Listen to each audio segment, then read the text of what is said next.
Baik, ini menarik ya dikatakan oleh Pak Cepi bahwa pasca kejadian 9/11 tingkat kewaspadaan untuk pesawat-pesawat komersil begitu tinggi. Insiden salah tembak pun bisa saja terjadi. Kapten, kalau misalnya seperti itu, jadi untuk menjadi seorang pilot komersil untuk di daerah konflik, sewaktu-sewaktu bisa terjadi hal yang seperti ini. Bagaimana sih, Kap?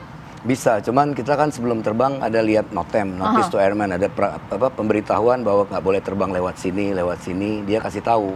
Oke. Nah, atau kalau memang ada tiba-tiba, itu akan pemberitahuan dari radar controller bahwa jangan lewat area ini, belok area ke sini. Nah, itu kayaknya pilot Ukraine, dia take off follow prosedur aja, dia nggak nyangka karena dia pesawat sipil.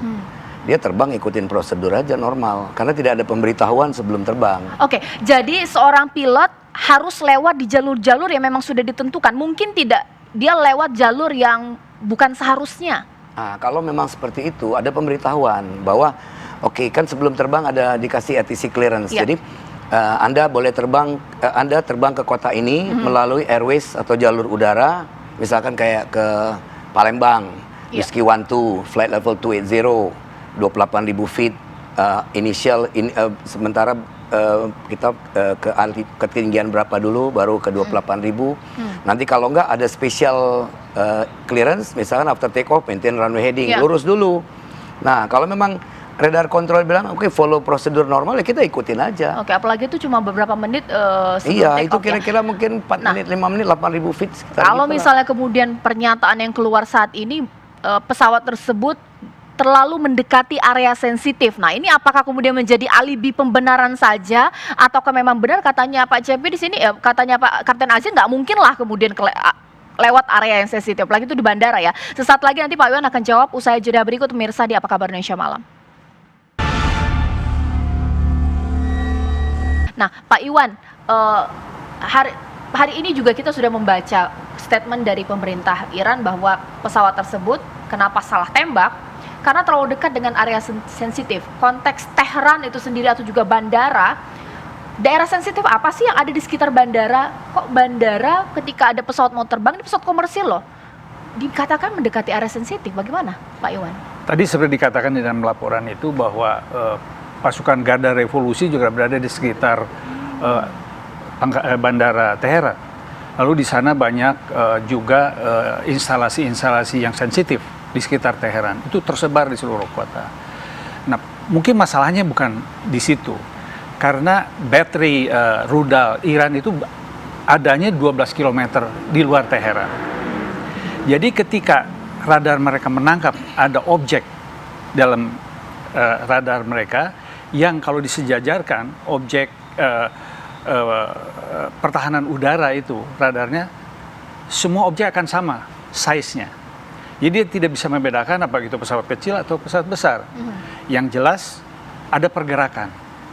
Nah, dalam situasi siaga 1 kadang-kadang komandan di lapangan itu dihadapkan kepada waktu yang sangat sempit untuk bertindak.